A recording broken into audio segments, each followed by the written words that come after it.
Hi everyone, I'm Grace Agner from the Minnesota Daily. Welcome back to another episode of In the Know, a podcast dedicated to the University of Minnesota. It's official, October is finally here, and we are staring down the barrel toward Halloween, the one holiday of the year when it's okay to go out in public looking like your favorite cartoon character, a mythical monster, or the sexiest version of your comfort movie's leading lady. But putting together Halloween costumes in college can feel like an Olympic sport. I start thinking about my costumes for next year on Halloween night and add ideas to a list in my phone all year.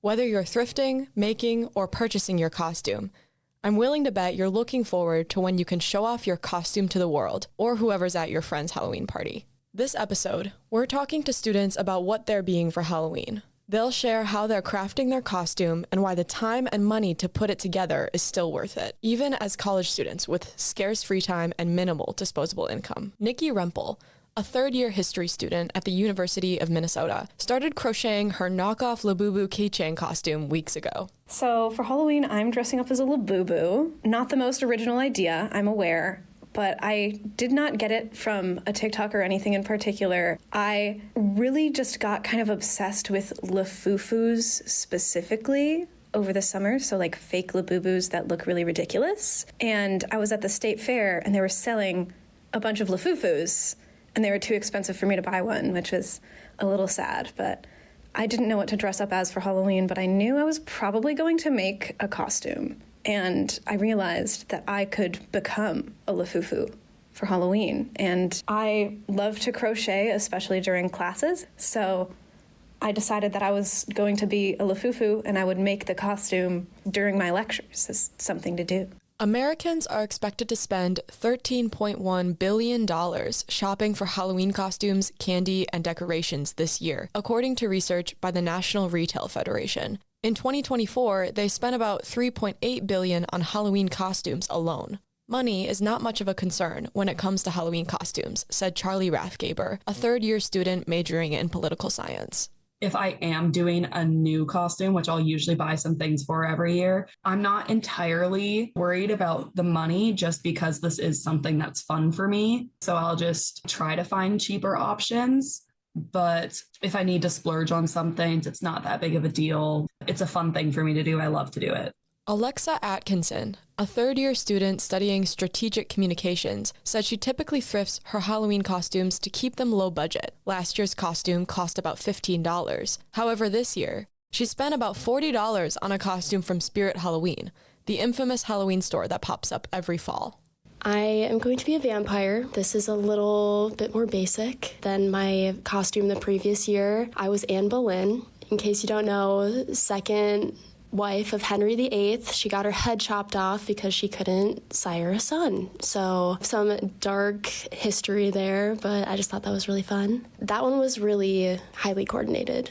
My mom and I went to Savers and we got fabric from pillows and curtains and a table runner, and we sewed it together. But this year, I bought one corset from Spirit Halloween, way too much money. It's probably $40. That's a little outside my comfort zone, but hey, it's for Halloween. Like Rempel and Atkinson, Rathgaber tries to keep the cost of her Halloween costumes low by thrifting and collecting costume pieces throughout the year. But she said she's willing to spend extra for the holiday. This year's Halloween costumes, I am very excited about.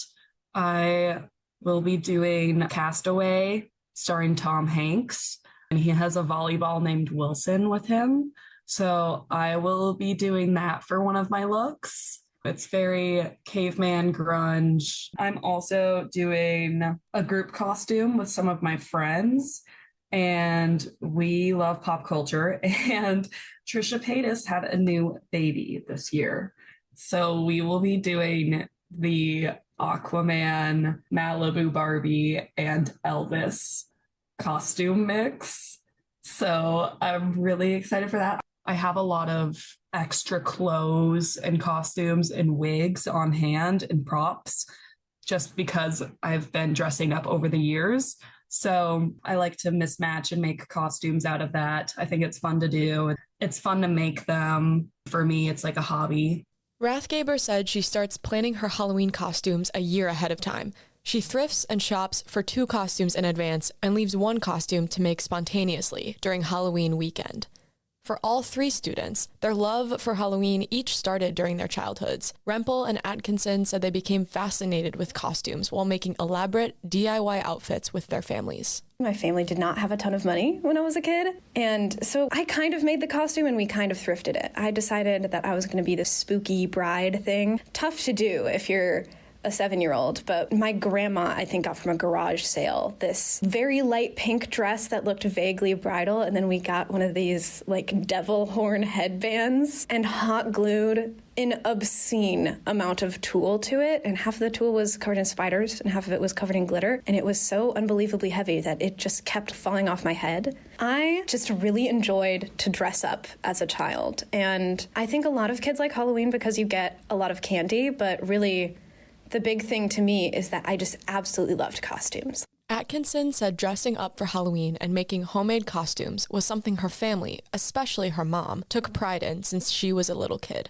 One memory that just really sticks out for me, it was the first time we actually crafted something together versus her kind of crafting it for me. I did a steampunk costume. I think it was 8th grade or something, and it's in kind of that awkward stage where you kind of want to trick or treat because you still feel like a kid, but you're also like, I'm about to be in high school and I'm too cool for school. So I think she was just so thrilled when I was like, no, Mom, I still want to dress up. Like, this means so much to me. For Rathgaber, her love of dressing up started with her mom's own costume collection, or as she called it, her tickle trunk. My mom had a tickle trunk in my childhood. A tickle trunk is just a box that has a bunch of dress-up clothes in it, but she liked to call it that for a fun name. So that's kind of where it started for collecting pieces for my outfits.